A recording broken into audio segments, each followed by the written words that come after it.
কার্যক্রম পর্যবেক্ষণ করেন প্রধানমন্ত্রী। সরকারের সমালোচনা করা যেতে পারে, তবে চক্রান্ত বিপজ্জনক বললেন রিজভী। চামড়া পাচার ঠেকাতে বেনাপোল সীমান্তে নিরাপত্তা জোরদার।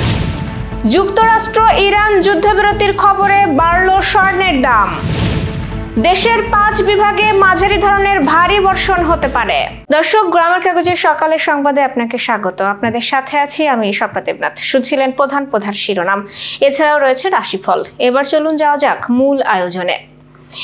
ঈদ উল আজহা পরবর্তী সময়ে রাজধানীতে কোরবানির পশু বর্জ্য অপসারণ কার্যক্রম কতটা সফলভাবে সম্পন্ন হয়েছে তা সরজমিনে পর্যবেক্ষণে বের হন প্রধানমন্ত্রী তারেক রহমান। শুক্রবার বিকেল 4টার দিকে তিনি নিজেই গাড়ি চালিয়ে ঢাকার বিভিন্ন এলাকার সড়ক ও বর্জ্য ব্যবস্থাপনার সার্বিক পরিস্থিতি পরিদর্শন করেন। প্রধানমন্ত্রীর উপ প্রেস সচিব জাহিদুল ইসলাম রনি জানিয়েছেন, রাজধানীর কোরবানির পশুর বর্জ্য দ্রুত ও সঠিকভাবে অপসারণ হচ্ছে কিনা সেটি পর্যবেক্ষণ করতেই প্রধানমন্ত্রী রাস্তায় বের হন।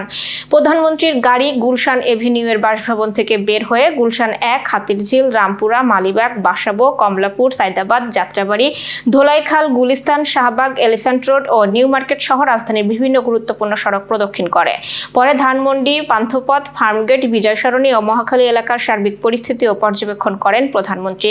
এ সময় রাজধানীর বিভিন্ন এলাকার পরিচ্ছন্নতা কার্যক্রম, সড়কের অবস্থা ও বর্জ্য অপসারণ কার্যক্রম সরজমিনে দেখেন তিনি। শহীদ রাষ্ট্রপতি জিয়াউর রহমানের 45তম শাহাদত বার্ষিকী আজ। দিনটি উপলক্ষে দেশের রাজনৈতিক পরিস্থিতি, গণতন্ত্র ও ষড়যন্ত্রের আলামত নিয়ে সতর্কবার্তা দিয়েছেন বিএনপির সিনিয়র যুগ্ম মহাসচিব রুহুল কবির রিজভী। তিনি বলেন, সরকারের সমালোচনা করা যেতে পারে, ভুল ধরিয়ে দেওয়া যেতে পারে, তবে কোনো ধরনের চক্রান্ত বা অস্থিতিশীলতার রাজনীতি দেশের জন্য বিপজ্জনক।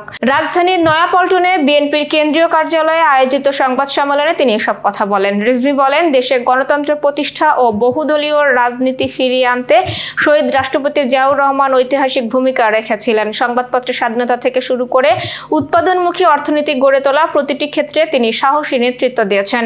বর্তমান রাজনৈতিক বাস্তবতা তুলে ধরে বিএনপির সিনিয়র যুগ্ম মহাসচিব বলেন, একটি রাষ্ট্রে অপরাধ, বিশৃঙ্খলা কিংবা নানা ধরনের সংকট থাকতেই পারে, তবে নির্বাচিত সরকারের দায়িত্ব হলো দ্রুত ব্যবস্থা নেওয়া ও আইনের শাসন নিশ্চিত করা। যে কোনো অন্যায় বা অপরাধের বিরুদ্ধে সরকার পদক্ষেপ নিচ্ছে এবং জনগণও সেটি দেখছে। দেশে কোরবানির পশুর চামড়ার বাজারে অস্থিরতা ও কম দামের কারণে এবারও ভারত সীমান্ত দিয়ে চামড়া পাচারের আশঙ্কা দেখা দেয়। পরিস্থিতি মোকাবেলায় যশোরের বেনাপোল সীমান্তে সতর্ক অবস্থানে রয়েছে বর্ডার গার্ড বাংলাদেশ। একই সঙ্গে সীমান্ত এলাকায় পুলিশের টহলও জোরদার করা হয়েছে। বিষয়টি নিশ্চিত করেছে যশোর 49 বিজিবি ব্যাটালিয়নের অধিনায়ক লেফটেন্যান্ট কর্নেল গোলাম মোহাম্মদ সাইফুল আলম খান।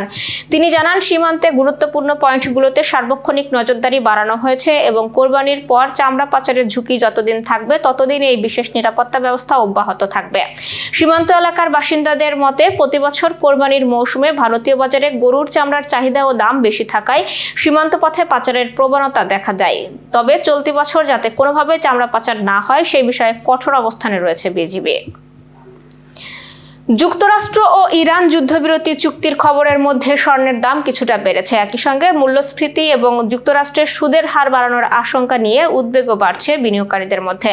কাতার ভিত্তিক সংবাদ মাধ্যম আল জাজিরা এ খবর জানিয়েছে। সর্বশেষ শুক্রবার স্বর্ণের দাম 2 মাসের মধ্যে সর্বনিম্ন পর্যায়ে নেমে গেলেও যুক্তরাষ্ট্র ও ইরান যুদ্ধবিরতি চুক্তি বাড়ানোর খবর প্রকাশের পর বাজারে ঘুরে দাঁড়ায়। গোল্ড সিলভার সেন্ট্রালের ব্যবস্থাপনা পরিচালক ব্রায়ান ল্যান্ড জানিয়েছেন, স্বর্ণের দাম $4,360 নেমে গিয়েছিল এবং সম্ভবত আরও কমতো, কিন্তু যুদ্ধবিরতির ঘোষণার পর হঠাৎ করে দামের উল্টো প্রবণতা দেখা যায়। সকালেও বাজারে সেই অবস্থাই রয়েছে। দেশের 5 বিভাগে মাঝারি ধরনের ভারী বর্ষণ হতে পারে বলে জানিয়েছে আবহাওয়া অফিস। একই সঙ্গে কোথাও কোথাও বজ্রসহ বৃষ্টি হতে পারে। আবহাওয়ার পূর্বাভাসে বলা হয়েছে, আজ দিনব্যাপী রাজশাহী, ঢাকা, খুলনা, বরিশাল ও চট্টগ্রাম বিভাগের কিছু কিছু জায়গায় এবং রংপুর, ময়মনসিংহ ও সিলেট বিভাগের 2-1টি জায়গায় অস্থায়ী দমকা অথবা ঝোড়ো হাওয়া ও বিদ্যুৎ চমকানো সহ হালকা থেকে মাঝারি ধরনের বৃষ্টি অথবা বজ্রসহ বৃষ্টি হতে পারে। তবে সারা দেশে দিনের তাপমাত্রা প্রায় অপরিবর্তিত থাকতে পারে এবং রাতের রাতের তাপমাত্রা সামান্য বাড়তে পারে। আবহাওয়া অধিদপ্তরের আবহাওয়াবিদ তরিফুল নেওয়াজ কবির বলেছেন, 5 বিভাগে মাঝারি ধরনের ভারী বর্ষণের কারণে তাপপ্রবাহ কমেও যেতে পারে। এ সময় প্রকৃতির একটি বৈশিষ্ট্য হলো স্থানীয়ভাবে মেঘ সৃষ্টি হয়, আবার হঠাৎ করেই বৃষ্টি হয়। এর বিস্তৃতি তেমন থাকে না। এই বৈশিষ্ট্যের কথা তুলে ধরে আবহাওয়াবিদ তরিফুল নেওয়াজ বলেন, স্থানীয়ভাবে মেঘ সৃষ্টি হওয়ায় দীর্ঘমেয়াদী পরিস্থিতি অনেক সময় বোঝা যায় না। তবে একটি অঞ্চলে মেঘলা থাকলেও অন্য অঞ্চলে তাপ থাকে, এটা কয়েকদিন ধরে দেখাও যাচ্ছে।